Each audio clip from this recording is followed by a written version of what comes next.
ఓం శుక్లాంబరధరం విష్ణుం శశివర్ణం చతుర్భుజం ప్రసన్నవదనం ధ్యాయేత్ సర్వవిఘ్నోపశాంతయే. ఓం సరస్వతీ నమస్తుభ్యం వరదే కామరూపిణి విద్యారంభం కరిష్యామి సిద్ధిర్భవతు మే సదా. ఓం గురుర్బ్రహ్మ గురుర్విష్ణుః గురుర్దేవో మహేశ్వరః గురు సాక్షాత్ పరబ్రహ్మ తస్మై శ్రీ గురవే నమః.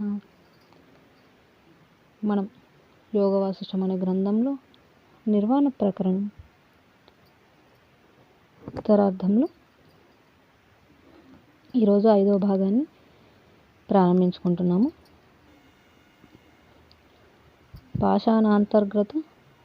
పాషాణాంతర్గత బ్రహ్మాండం. 1. సంకల్ప నిర్మిత కుటీరం. వశిష్ఠ నిర్వికల్ప సమాధి. శ్రీ వశిష్ఠ మహర్షి: ఓ రామచంద్ర, ఆకాశం ఎక్కడుంటే అక్కడ శూన్యత్వం కూడా ఉంటుంది చూచావా? జలం ఎక్కడుంటే అక్కడ ద్రవత్వం కూడా ఉంటుంది కదా. అట్లాగే చిన్మయమగు బ్రహ్మాకాశంను సర్వత్రా సర్వము సర్వ విధాలుగా నిస్సంకోచంగా సంభవిస్తున్నాయి. వాస్తవానికి అలా సంభవించేదంతా ఆకాశ శూన్యత్వంలాగా స్వచ్ఛమైనదే అయి ఉన్నది. సమస్త పదార్థములు చిన్మయ రూపంలే. కాబట్టి ఈ పృథివీ మొదలైన సర్వ పదార్థములు చిత్రూపంలే గాని అచిత్ అయినది ఎక్కడా ఏదీ లేదు. ఎచట చైతన్యం ఉన్నదో అక్కడ సృష్టి యొక్క శోభ కూడా ఉన్నది. స్వప్నంలో కనబడిన నగరం, పర్వతం మొదలైనవన్నీ స్వప్న చైతన్య స్వరూపంలే కదా. జాగ్రత్త నందలి సర్వ పదార్థములు కూడా ఏకమగు చిదాకాశమే అయి ఉన్నాయి. ఈ సందర్భంలో పూర్వం నాకు స్వానుభవమైన ఒకానొక విశేషం గుర్తుకొస్తుంది. ఆ నాచే పొందబడిన విశేషం పాషాణాఖ్యాయిక అనే పేరుతో మహాశ్చర్యకరం, అతి విచిత్రమైనది కూడా. భ్రమ అను రోగమునకు అమృత రసాయనం వంటిది. ఆ పాషాణాఖ్యాయి అను పేరుతో చెప్పబడే విశేషం విను చెబుతాను. పూర్వం ఒకానొకప్పుడు నిజాశ్రమంలో జ్ఞానార్థితో నన్ను ఆశ్రయించవచ్చిన శిష్య గణానికి ఆత్మతత్వాన్ని బోధిస్తూ ఉన్నాను. ఎరగవలసిన ఆత్మని ఎరిగి శాంతచిత్తుడినై రోజులు గడుపుచున్నాను. ఆ సమయంలో నా బుద్ధి ఎందుకు ఏకాంతం వైపుగా మరలింది. భ్రమయుక్తము చంచలమాగు సర్వలోక వ్యవహారాలు వదిలి ఏకాంతంగా ఉండాలని అభిలాష కలిగింది. అప్పుడు శిష్యులను ఆయా శాస్త్ర పఠనాదులలో నియమించి విశ్రాంతి కొరకై దేవలోకంలోని ఒకానొక ఏకాంత స్థానంలో ప్రవేశించాను. మెల్లమెల్లగా ఆత్మధ్యాన తత్పరుడనైనాను. పరమ విశ్రాంతిని అనుభవించసాగాను. అయితే ఆ ఏకాంత ప్రదేశంలో కూడా దేవతల నృత్యగీత వాద్యాదులు నా ఏకాగ్రత కొంచెం విక్షేపం కలిగించసాగాయి. అప్పుడు ఈ జీవులకు క్షణభంగురమైన ఆయా ప్రాపంచిక దశలు కలుగజేసే భ్రమ విక్షేపముల గురించి ఇట్లు యోచించసాగాను. ఆహా, ఈ ప్రపంచంలోని ఆయా విశేషాలన్నీ రమణీయంగా అనిపించటానికి కారణం బుద్ధిమాంద్యం చేత, అవిచారణ చేతనే కదా. స్థూల బుద్ధిని అధిగమించి ఆయా సర్వస్థితుల వెనుక ముందులను పరిశీలించి చూసినప్పుడు ఈ ప్రపంచం యొక్క స్థితి రసహీనమే అవుతోంది. అట్టి ఈ ప్రపంచం ఎవనికి కూడా ఏ కారణం చేత ఎప్పుడు ఎక్కడ సుఖప్రదం కాదు. ఏదో పొందాలనుకోవటం, ఇంకేదో తొలగాలనుకోవటం, కొన్ని ఇష్టములు కొన్ని అయిష్టములు. ఇంతకు మించి ఈ సాంసారిక జీవితంలో చెప్పుకోతగినవేమున్నాయి? ఈ జీవునికి ఎందుకో ఈ దృశ్య విషయములపై అత్యంత నమ్మకం ఏర్పడి ఉంటుంది. అందుకే ఇక్కడ ఏవేవో పొందాలని ఈ ద్రష్టత్వం వహించి తద్వారా ఎన్నో ప్రయాసలు ఆశ్రయిస్తున్నాడు. ద్రష్టయాగు ఈ జీవుడు ఈ లోకాలలో ఏదేదో పొందాలని చేసే తీవ్రమైన శ్రమ అంతా చివరికి దుఃఖప్రదంగాను పరిణమిస్తున్నదే తప్పించి ఈ దృశ్యంలో ఏది పొందినా ఏం ప్రయోజనం ఉండటమే లేదు కదా. ఈ కనిపించుచున్నదంతా ఏమిటి? దీనిని చూచినది ఏది? నేనెవరు?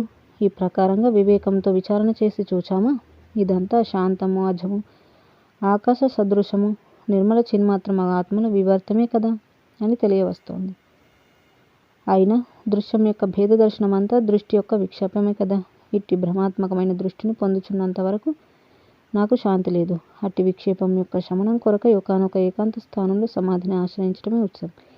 అట్టి రహస్య స్థానం సమస్త సిద్ధ ఇంద్ర దైత్యాదులకు కూడా సమీపించరానంత రహస్య స్థానమై ఉండాలి. అట్టి స్థానంలో దాగుకొని ఇక నేను ఏ జీవికి కనిపించకుండెదను గాక. అక్కడ నిర్వికల్ప సమాధిలో తత్పరుడనై ఉంటాను. సర్వవృత్తులను త్యజించి వేస్తాను. అతి నిర్మలం, శాంతం, సమమైనట్టు ఆత్మపదమును సుస్థితుడనై ఉంటాను. మరి శబ్ద స్పర్శ రూప రసగంధములని 5 కించిత్ కూడా సంభవించనట్టి గంధంలోని 5 కించిత్ కూడా సంభవించినట్టు అత్యంత శూన్యమైన ప్రదేశం ఎక్కడ? అట్టి ఏకాంత స్థానం చేరేదనుగాక. ఎందుకంటే వన జల మేఘాదులచే వ్యాప్తమై సింహము పులి మొదలైన జంతువులు మాత్రమే సంచరించే జనరహిత పర్వత ప్రదేశం కూడా నాకు శత్రువు వలె ప్రతికూలంగానే అనేక విక్షేపములతో కూడి కనబడుతోంది. పర్వతముల మధ్య ప్రదేశం కూడా ఆయా కిరాత జీవుల సంరంభంతో నిండి ఉన్నది. సముద్ర తీరాలు ఖాళీగా లేవు. అవన్నీ కూడా అనేక వ్యగ్రులకు జనుల సంచారాలతో నిండి ఉంటున్నాయి. సముద్ర గర్భమేమో జల జంతువుల చేత నిండి ఉన్నది. అక్కడ కూడా ఏకాంతం లభించదు. సముద్ర తీరాలు, పర్వత ప్రాంతాలు, లోకపాలుర గ్రామాలు, కొండ శిఖరములు, పాతాళ కందరాలు ఇవన్నీ కూడా అనేక ప్రాణుల వ్యవహారిక సంరంభాలతో నిండి ఉన్నాయి. కొండ గుహలందామా వాటిలో సింహ సర్పాదులు భీకర శబ్దాలు చేస్తూనే ఉంటాయి. ఇక సరస్సులు అందమా అక్కడ స్నానం చేయటానికి వాళ్ళు వీళ్ళు వచ్చిపోవటం చేత నా ఏకాంతమునకు ఎన్నో విఘ్నాలు కలుగుచున్నాయి. పైగా అక్కడి తరంగములు శబ్దాలు చేస్తూనే ఉంటాయి. కనుక సరస్సులు ఉన్న ప్రదేశంలో కూడా విక్షేపరహిత ఏకాంత మౌన స్థితిని ప్రసాదించలేవు. కాబట్టి సర్వదా శూన్యమే అయినట్టే ఆకాశం యొక్క సుదూరమైన ఒకానొక మూల మనోకల్పనచే ఒక కుటీరం నిర్మించుకుంటాను. అత్యంత ఏకాంత స్థానంలో ఉత్తమమైన యోగం అనే యుక్తిని అవలంబిస్తాను. ఈ చిత్తమును ఎటూ ప్రసరించకుండా సుదృఢం చేస్తాను. అక్కడ వాసనారహితుడని సమాధి పరాయణుడను అవుతాను. ఇట్లా ఆలోచించి నేను ఆ దేవలోకంలోని ఆ ప్రదేశం నుండి బయలుదేరాను. ఖడ్గధారతో పోల్చతగిన నిర్మలమగు అత్యంత సూక్ష్మమగు దేవలోక సంబంధమైన సూక్ష్మ ఆకాశంలో ప్రవేశించాను. అయితే ఆ ఆకాశం యొక్క అంతరాళంలో కూడా అనేక సమాధి విఘ్నం చేయగల ఏవేవో దృశ్యాలు కనిపించసాగాయి. ఆ దేవలోక అంతర్గతమైన ఆకాశం నందు ఒక చోట సిద్ధులు సంచరిస్తున్నారు. మరొక చోట మేఘములు గర్జిస్తున్నాయి. ఇంకొక చోట విద్యాధరులు విహరిస్తున్నారు. ఇంకొక చోట యక్షులు ఇష్టం వచ్చినట్లు వినాశక్రియలు చేస్తూ కనిపించారు. ఒక ప్రదేశం గంధర్వ నగరంచే పూర్ణమై ఉన్నది. ఇంకొక ప్రదేశంలో గొప్ప యుద్ధ సంభ్రమం అంతా సంసిద్ధమై భయానకమైన వాతావరణంతో కూడుకొని ఉన్నది. మరొక చోట మేఘాలు భయంకరంగా శబ్దాలు చేస్తూ అతి తీవ్రంగా వర్షిస్తున్నాయి. వేరొక ప్రదేశంలో యోగినులు ఉన్మాద రౌద్ర ఉత్తులతో కూడి వర్తిస్తున్నారు. ఒక చోట దైత్యుల నగరాలు గంధర్వ నగరాలను వేగంగా ఢీకొనటం, దానితో ఆ గంధర్వ నగరాలు అందులో గంధర్వ జనులతో సహా ఆకాశంలోకి ఎగిరెగిరి పడుచుండటం కనిపించింది. ఇంకొక చోట గ్రహములు అటూ ఇటూ పక్షులలాగా ఎగురుచున్నాయి. ఒక చోట నక్షత్ర సమూహం చేత ఆ ప్రదేశం అంతా వ్యాకులమై ఉన్నది. ఒక ప్రదేశం రకరకాల పక్షులతో పరిపూర్ణమై ఉన్నది. మరొక చోట హింస, హత, రోదన, గావు కేకలు, పిచ్చి కేరింతలు వంటివి ఏవేవో దుశ్శకున శబ్దములతో పూర్ణమై ఉన్నది. ఇంకొక చోట పిశాచాలు మొదలైన భయంకరాకారులు కలిగిన ప్రాణ సమూహాలు యథేచ్ఛగా అటు ఇటు సంచరిస్తున్నాయి. ఒక చోట అనేక నగరాలు, ఆ నగరములలో అనేక సంభ్రమములతో అల్లకల్లోలంగా ఉన్నది. ఒక ప్రదేశం అంతా సూర్యరథంచే ఆక్రమించబడి ఉన్నది. వేరొక చోట చంద్రుడు, శుక్రుడు, గురుడు మొదలైన రథములు రాకపోకలతో విన్యాసాలతో కూడుకొని ఉన్నది. ఒక ప్రదేశం సూర్యతాపం కొద్ది కొద్దిగా అధికమైపోతూ ఉండగా ఆ తాపానికి క్రమక్రమంగా అనేక మంది జీవులు వినాశనం పొందుచూ కనిపించసాగారు. మరొక ప్రదేశంలో చంద్రకళలు ప్రవేశించడంచే ప్రశాంతంగా ఉన్నది. ఇంకొక చోట భూత ప్రేతములు అనేక హింసాక్రియలు నిర్వర్తిస్తుంటే ఆ ప్రదేశం భయంకరంగా ఉన్నది. ఒకానొక చోట అగ్ని యొక్క ఉష్ణత్వంచే అతి తీక్ష్ణంగా ఉన్నది.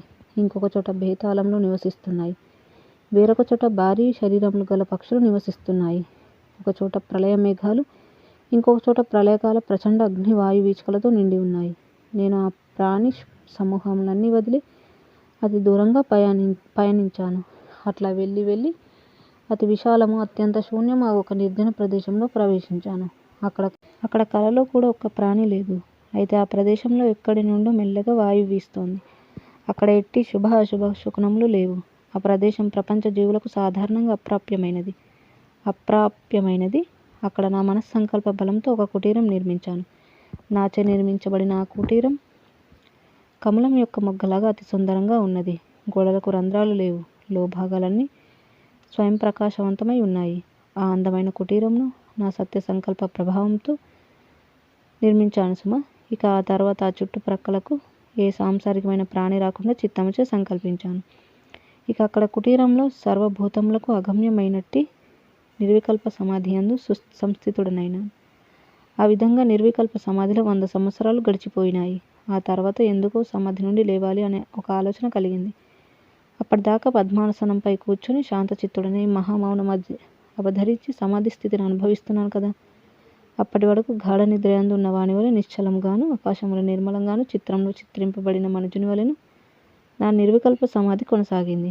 అయితే ఎప్పుడైతే ఈ సమాధి నుండి లేచేదను గాక అని స్ఫురణ కలిగిందో అప్పుడు ముకుళించుకున్న నా చిత్తము వాయువు దిశల వలె వికసించసాగింది.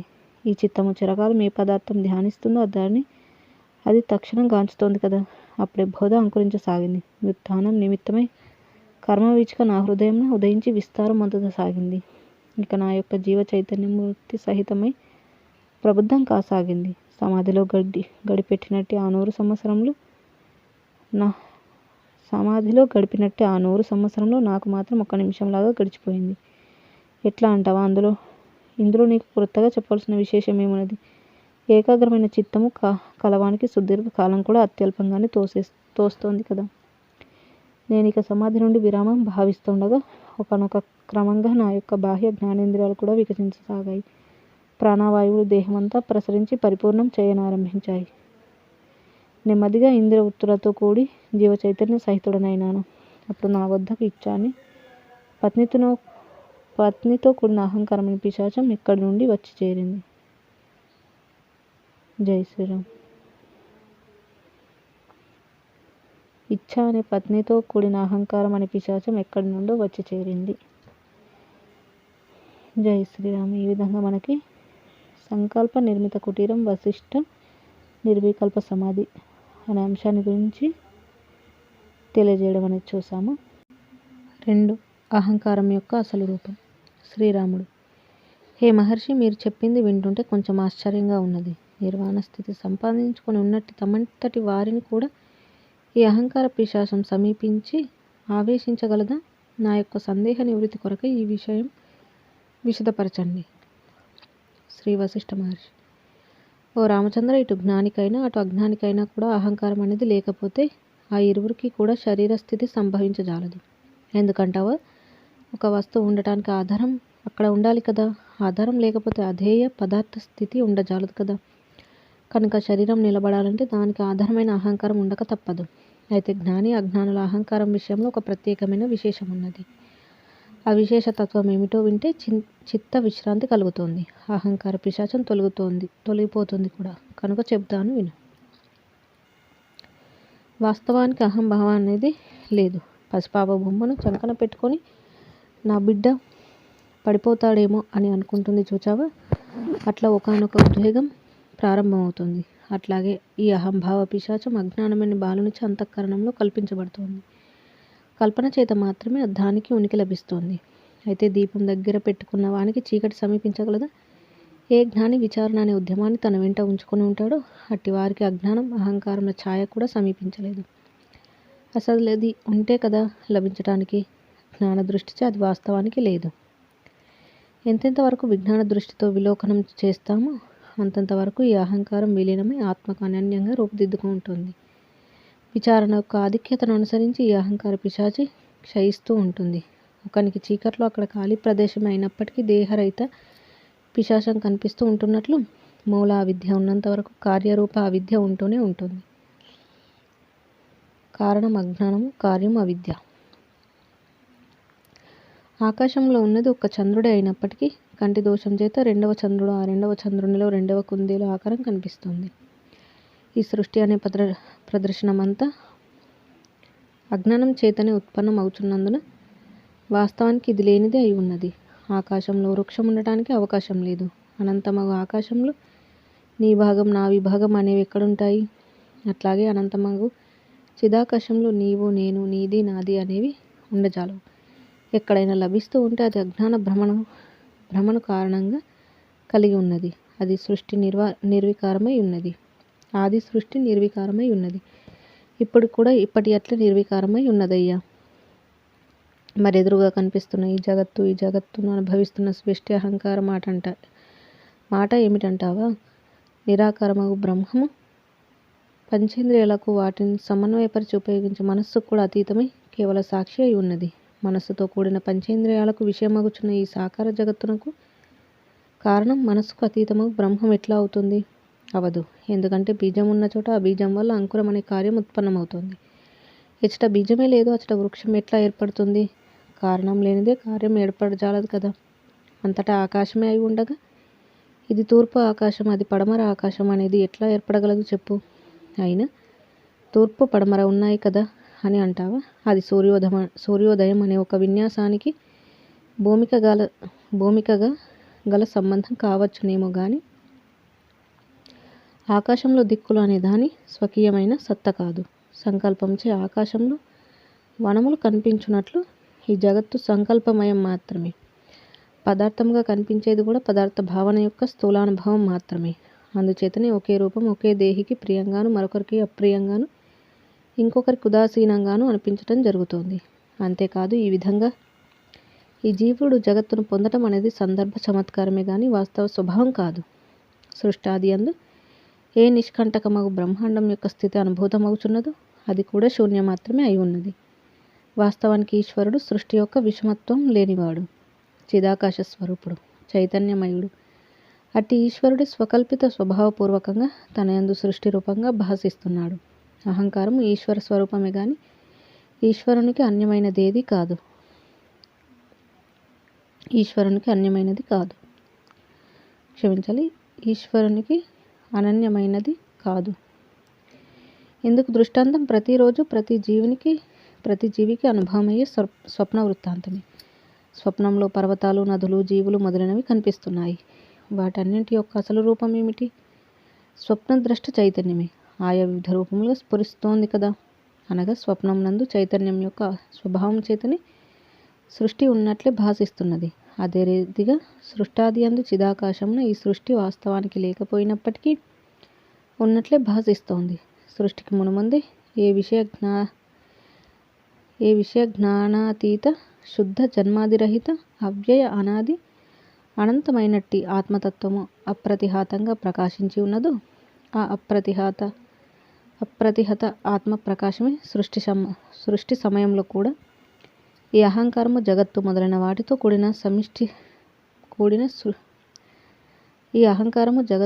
వాటితో కూడిన సృష్టి రూపంగా భాసిస్తోంది. సృష్టి రూపంగా స్థితి నొంది ఉన్నదంతా ఇది. ఇక్కడ వాస్తవానికి సృష్టి గాని పృథివీ గాని మొదలైన గోళములు గాని లేవు. అంతా కూడా సర్వం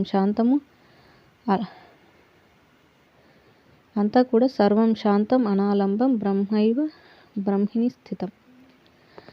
శాంతము నిరాలంబనము ఆగు బ్రహ్మమే బ్రహ్మమునందు స్థితి కలిగి ఉన్నది. కనుక అహంకారం అనేది బ్రహ్మం యొక్క లేక ఈశ్వరుని యొక్క ఒకానొక ప్రదర్శన చమత్కారం మాత్రమే. ఓ రామచంద్ర, మరొకసారి క్రోడీకరించి సిద్ధాంతపూర్వకంగా ప్రకటన చేస్తూ చెప్పుచున్నాను విను. బ్రహ్మం సర్వశక్తిమంతం. అట్టి బ్రహ్మం ఎట్లు ఎచ్చట స్ఫురించనించుతోందో అట్లట్లు తన శుద్ధ రూపాన్ని ఏమాత్రం త్యజించకుండానే సృష్టి మొదలైన రూపాలుగా అగుచున్నది. స్వప్నద్రష్ట యొక్క చైతన్యం యథాతథంగా ఉంటూనే స్వప్నంలో అనేక పదార్థముల వ్యక్తుల కల్పనా రూపం పొందుచుండటమే ఇందుకు మనకు దృష్టాంతం. ఈ స్వప్నద్రష్టలాగానే సృష్టాదిలో ఈ జగత్తు కూడా చిన్మాత్రం యొక్క విలాసమే అగుచున్నది. నిర్మలమగు ఆకాశంలో నీలివర్ణం అనే వైచిత్రం కనిపించటం లేదా? అట్లాగే శుద్ధాకాశంలో అద్దాని స్వభావమే ఆ చైతన్యం యొక్క భావన చేత సృష్టి రూపంగా స్ఫురిస్తోందని అనుగ్రహించవలసినదిగా సర్వసహజీవులకు నా విన్నపం. భావించున్నది, భావించబడున్నది, భావన, ఈ త్రిపుటి రూపాల యొక్క నిరంతర ఉత్పత్తి మొదలైనవన్నీ చిదాకాశమే తనలో తాను ఆ విధంగా స్థితి కలిగి ఉన్నది. కనుక చిదాకాశమే అహంకారం రూపంగా కూడా తనలో తాను ప్రదర్శితమవుచున్నది. చిదాకాశమే చిదాకాశంలో స్థితి కలిగి ఉండగా ఇక సృష్టి ఎచ్చట, అవిద్య అజ్ఞానాలు ఎచ్చట, అహంకారం మొదలైనవి ఎచ్చట? అంతా కూడా శాంతము చిద్ఘనము అయినట్టు బ్రహ్మమే అయి ఉన్నది.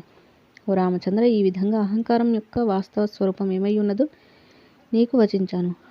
అహంకారం స్వతహాగా లేదు, ఆత్మయే అహంకార రూపంగా ప్రదర్శితమవుతుందని గ్రహించుటే అహంకారం యొక్క ప్రశమనం. ఎరుగబడిందా? ఈ అహంకారం బాలుడికి కనబడే పిశాచం తొలగిపోవచ్చునట్లు తొలగిపోతుంది. ఈ అహంకార పిశాచం యొక్క రూపం ఏమిటో పూర్ణంగా నేను ఎరిగి ఉండటం చేత అది నాకు ఉన్నప్పటికీ నిష్ఫలమైనదే అవుతుంది. ఆ కనబడేది గోడపై రంగులతో లిఖించబడిన అగ్ని చిత్రలేఖనమే గాని నిజమైన అగ్ని కాదు అని ఎరిగిన తరువాత ఇక ఆ అగ్ని వల్ల చర్మం కాలుతుందేమో అన్న శంక ఎందుకుంటుంది? ఎరుగబడిన తర్వాత అహంభావం, సృష్టి మొదలైనవన్నీ నిష్ఫలమే అవుతాయి. అవి ఉన్నా ఉండకున్నా ఆత్మ యథాతథమేనని మేము గమనించే ఉంటున్నాం. ఈ ప్రకారంగా అహంకారం యొక్క త్యాజ్య స్థితి యందు, గ్రాహ్య స్థితి యందును కూడా నాకు సమత్వమే ఏర్పడి ఉంటుంది. మేఘాలు లేనప్పుడు, మేఘాలు ఉన్నప్పుడు కూడా ఆకాశం సర్వదా ఆకాశంగానే ఉంటుంది కదా. సృష్టి ఉన్నప్పుడు లేనప్పుడు కూడా నా యొక్క స్థితి సమముగానే ఉంటున్నదవుచున్నది. నేను అహంభావానికి చెంది ఉండలేదు, అహంభావం నాకు చెంది ఉండలేదు అని సునిశ్చితం చేయి. అహంకారంతో సహా ఈ సర్వ జగత్తును చిదాకాశ ఘనముగా ఎరుగుము. నా దృష్టిలో అహంభావము, జగత్తు మొదలైనవి ఎట్లా లేవు, అట్లాగే ఈ సభలోని తదితర జ్ఞానుల దృష్టిలో కూడా అవి లేకయే ఉన్నాయి. చిత్రపటంలో సెలయేరును చూచి ఆ జలం నా ఆర్తిని తొలగిస్తుందేమో అని ఆశించేవారు బాలురే గాని జ్ఞానులు కాదు. ఈ జగత్తు అహంకారాలను ఉన్నాయి అని అనటం చిత్రపటంలోని అగ్నిని ఉపయోగించి వంట చేయడానికి ఉపక్రమించడం వంటిదే అవుతుంది. ఓ రామచంద్ర, వాస్తవానికి నేను గాని మరొకడు గాని ఈ సమస్త బ్రహ్మాండములు గాని లేవు అను నిశ్చయం కలిగి ఉండు. ఇక ఆపై యథాప్రాప్తమగు వ్యవహారం ఆచరిస్తూనే అంతరమున మౌనం వహించి ఉండు. ఆ విధంగా చిరకాల దృశ్యభావమునంతటిని తొలగించుకుంటూ శిలా మధ్య భాగంలాగా చిద్ఘన రూపుడవై ఉండు. ఆకాశం వలె నిర్మలమైన ఆకృతితో స్వాత్మరూపంలోని స్థితి కలిగి ఉండు. ఎందుకంటావా? ఈ సృష్టికి ముందు, ఈ సృష్టి కాలంలో, ఈ సృష్టి శమించిన తర్వాత కూడా సర్వవేళలా ఈ సమస్తం చిన్మయమగు శివరూప బ్రహ్మమే అయి ఉన్నది. దృశ్య ప్రపంచం అనున్నదేదీ లేదు. జై శ్రీరామ్. ఈ విధంగా మనకి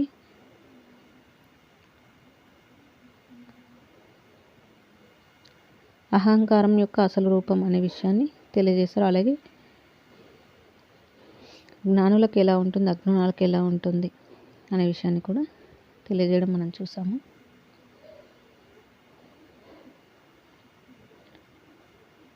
ఇక తర్వాతి అంశం 3, సర్వత్రా ఉండి కూడా స్వతహాగా లేని సృష్టి శోభ. శ్రీరాముడు: ఆహా మహాత్మ, మా యొక్క జ్ఞానైశ్వర్యం కొరకే మీరు ఇట్టి గంభీరము, నిర్మలము, విపులము, నిశ్చలము, విశాలము అయినట్టు ఆత్మదృష్టి గురించి మరల మరల పలుకుచున్నారు. మునీంద్ర, మీరు చెప్పినదంతా పరమసత్యమే.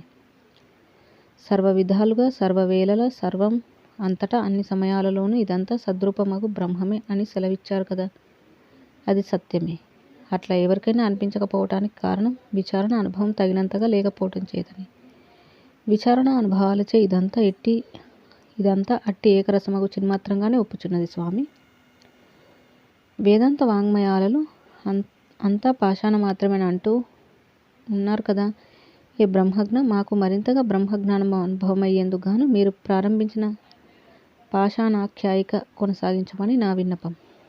శ్రీ వశిష్ఠ మహర్షి: ఓ రామచంద్ర, అట్లే అగుగాక. పాషాణాఖ్యాయిక అను మన ఈ వర్తమాన విశేష సంవాదం నందు సర్వత్రా సర్వదా సర్వం సద్రూపమే అను సిద్ధాంతం ప్రతిపాదించబడుతోంది. అట్టి పాషాణ దృష్టాంతం గురించి చెబుతాను విను. రంధ్రములు లేనట్టి ఘనమైన శిల యొక్క మధ్యభాగంలో శిలారేణువులు ఆకారాదులతో ఉండి ఉన్నట్లుగా అధిష్టానమై చెన్నొందుచున్న పరబ్రహ్మమునందు, అనగా శిలాంతర్భాగ శిలారేణువులలాగా ఈ అనేక బ్రహ్మాండములు ఉంటున్నాయి అని ఈ ఆఖ్యాయిక నిరూపిస్తోంది. అట్లే మహత్తరము స్వరూపతః శూన్యమైన భూతాకాశంలో అసంఖ్యాక సృష్టులు ఉన్నాయి. ఒక విత్తనంలో, ఒక లతలో, ప్రతి ఒక్క ప్రాణిలో, జడవస్తువులో, వాయువులో, అగ్నిలో, జలంలో, ఆకాశంలో, కానువలో కూడా అనేక సృష్టులు ఉన్నాయి అని కూడా ఈ ఆఖ్యాయిక నిరూపిస్తోంది. శ్రీరాముడు: స్వామి, ఒక రాయిలో, గోడలో, లతలో కూడా అనేక సృష్టులు ఉన్నాయి అని ఇప్పుడు అంటున్నారు కదా. మరి చిదాకాశం నందే సమస్త సృష్టులు భాసిస్తున్నాయను మీ ఇతఃపూర్వపు వాక్యానమునకు ఇప్పటి ఈ మీ వాక్యానమునకు సమన్వయం ఎట్లా? శ్రీ వశిష్ఠ మహర్షి: ఓ రామచంద్ర, ఈ కనిపించే సృష్టి విషయమై చిదాకాశంలో ఇట్లు సృష్టి రూపంగా కనిపిస్తోంది అనున్నది పరమసత్యం. అదే ముఖ్యమైన పక్షం కూడా. గోడ లతలాగా కనిపించేది చిదాకాశమే, అందులో గల సృష్టులు చిదాకాశమే. ఇది ఇట్లుండగా అసలు ఈ దృశ్యం ఆది యందు ఉత్పన్నమే కాలేదు సుమ. మొదలే ఉత్పన్నం కానిది ఇప్పుడు ఎక్కడి నుంచి వస్తోంది? కనుక అది ఇప్పుడు కూడా ఉండి ఉండలేదు. ఉన్నది బ్రహ్మం మాత్రమే. అయితే ఆరోప దృష్టికి ఆరూఢమై ఈ భౌతికము పృథ్వీ, జలము మొదలైనవి అగుపిస్తున్నాయి. అట్టి ఆరోపిత దృష్టికి అనుభవమయ్యే సృష్టులు పృథ్వీ యొక్క ప్రతి అణువునందు అనుభవించబడుచున్నాయి. ఎవరికి? ఆరోపిత దృష్టి కలిగి ఉన్న జీవులకు. అపవాద దృష్టిచే వీటినన్నింటినీ వాస్తవ రూపం గమనించబడినప్పుడు ఈ పృథివీ అనబడే అణుమాత్రంగా కూడా లేదు. ఈ పృథివీ అనబడేది అణుమాత్రంగా కూడా లేదు. అందులో అణువులు లేవు, ఆ అణువులలో సృష్టులు లేవు. అవన్నీ కూడా వాస్తవానికి చిదాకాశ రూపమగు బ్రహ్మమే అయి ఉన్నాయి. అట్లాగే జలము, అగ్ని, వాయువు, ఆకాశము పంచభూత కలయికలచే ఏర్పడే పదార్థాలు బ్రహ్మదేవుని సూక్ష్మభూత ఉపాధియగు సమిష్టి అహంకారాలు, సమిష్టి చిత్తములు, సమిష్టి బుద్ధులు, సమిష్టి మనస్సులు ఇవన్నీ కూడా ఆరోప దృష్టిచే అణువణువున ఉన్నాయి. ప్రతి అణువు అనేక బ్రహ్మాండాలు కలిగి ఉన్నది. అందులోని ప్రతి బ్రహ్మాండంలోని ఆయా పంచభూత ప్రపంచపు అణువులలో మరింకెన్నో అసంఖ్యాక బ్రహ్మాండాలు ఉన్నాయి. అపవాద దృష్టిచే అనగా బ్రహ్మాండాలు అణువున విభాగించి అవన్నీ ఏమిటి అని పరిశీలించి చూసినప్పుడు అవేవి ఎక్కడా లేవు. శ్రీరాముడు: మరి బ్రహ్మమున మనకు కనిపించే సృష్టులు ఎట్లా వస్తున్నాయి? బ్రహ్మం, సృష్టి అను ఈ రెండింటికి గల భేదం ఏమిటి? శ్రీ వశిష్ఠ మహర్షి: ఓ రామచంద్ర, ఉన్నది ఉన్నట్లుగా ప్రకటిస్తున్నాను విను. బ్రహ్మం అని పిలువబడదానికి, సృష్టి అని చెప్పబడదానికి ఏమీ భేదం లేదు. ఒకవేళ నాకు భేదం గోచరిస్తుంది కదా అని నీవు అంటావేమో. ఏ భేదమైతే గోచరిస్తుందో అది వాచిక భేదమే గాని వాస్తవానికి వస్తుతః ఆ రెండింటికి భేదం లేదు. ఈ సృష్టియే ఆ పరబ్రహ్మము, ఆ పరబ్రహ్మం ఈ సృష్టి అయి ఉన్నది. ఉష్ణము దృష్ట్యా అగ్నికి, సూర్యునికి భేదమేమున్నది? రెండు ఉష్ణరూపంలే కదా. ద్రవత్వం దృష్ట్యా జలమునకు, జలతరంగమునకు ఉన్న తేడా ఏమిటి? వాయువత్వం దృష్ట్యా వాయువుకు, వాయుతరంగమునకు భేదం ఎక్కడ? అట్లాగే బ్రహ్మమునకు, జగత్తుకు భేదమేమీ లేదు. సృజనం అను క్రియచే సృష్టి అనేది ఏర్పడింది. సృజి ఇది క్రియేతి సృష్టి. వర్ధనము అనే క్రియచే బ్రహ్మము అనేది ఏర్పడుతుంది. బృంహి ఇది క్రియేతి బ్రహ్మం. ఈ రెండు క్రియలకు అనగా సృజన క్రియ, వర్ధన క్రియ పరస్పరం అభేదమే అయి ఉన్నాయి. సుమ, పోని ఒకదానిని ఆధారమని రెండవ దానిని ఆధేయమని అందామా? అట్టి ఆధారం ఆధేయంల తేడా ఉన్నదని కానీ లేదని కానీ నిరూపించలేము. అందుకే ఆ రెండింటికి ఉన్న భేదం అనిర్వచనీయం అని అంటూ ఉంటారు. కర్త కన్నా క్రియ వేరైన స్వరూపం కాదు కదా. ఉదాహరణకు అతడు పరిగెత్తుచున్నాడు అను దానిలో అతని పరుగుని వేరు చేసి చూపలేం కదా. అట్లాగే బ్రహ్మం అను దానికి సృష్టికి వేరైన ఉనికి ఎక్కడా కనిపించదు. సృష్టి అనున్నది భావనకు వేరుగా ఏదీ ఉండటం లేదు. అందుకే సృష్టి, బ్రహ్మము అను ఉభయ శబ్దముల భేదం కొయ్య చీల్చున్నప్పుడు వచ్చే పరర్ శబ్దం వలె అర్ధరహితం అని కూడా విఘ్నులు అంటూ ఉంటారు. ద్వైతము ఒకటి రెండుగా అవుచున్నది, ఏకత్వం రెండు ఒకటే అయి ఉన్నది. ఈ రెండు కనిపిస్తున్న ఏ వ్యవహార దశ అయితే ఉన్నట్లున్నదో అది కూడా చిన్మాత్రం యొక్క వివర్తనమే. అందుచేత అప్పుడు కూడా సృష్టి, బ్రహ్మము అను ఉభయ శబ్దములు వాటి అర్థములు వేరువేరు కాదు. ఇట్లు ఈ సృష్టి బ్రహ్మమే అయి ఉండగా ఇక ఎవనికి ఎట్లు విభిన్న రూపములు భాషించగలవో చెప్పు. కాబట్టి రామచంద్ర, నీవు సర్వదా జ్ఞానివై ఉండు. వ్యవహారం నందు ప్రవృత్తుడైనప్పటికీ జ్ఞానికి ఈ సమస్త జగత్తు శిలవలె చిద్ఘనం, శాంతం, ఏకం, ఆద్యంతరహితం, నిర్మలం, నిర్వికారం, మౌనస్వరూపమగు బ్రహ్మంగానే ప్రకాశమానమగుచున్నది. ఓ రాఘవ, ఈ నీవు, నేను, పర్వత సమూహములు, దేవతలు, అసురులు ఈ మొదలగు సమస్త దృశ్యమును కేవలం నిర్వాణ రూపమగు చిదాకాశం మాత్రమేనయ్యా. కాబట్టి ఒకడు మేల్కొనిన తర్వాత తను రాత్రి కలలో చూసిన దృశ్య వ్యవహార జాలమును ఎట్లు ఉద్దేశించి ఉండడు, నీవు ఆ విధంగా ఈ జగత్తును వర్తమానంలోని స్వప్న సదృశంగా చూడు. జై శ్రీరామ్. ఈ విధంగా సర్వత్రా ఉండి కూడా స్వతహాగా లేని సృష్టి శోభ అనే అంశాన్ని గురించి తెలియజేయడం చూసాం.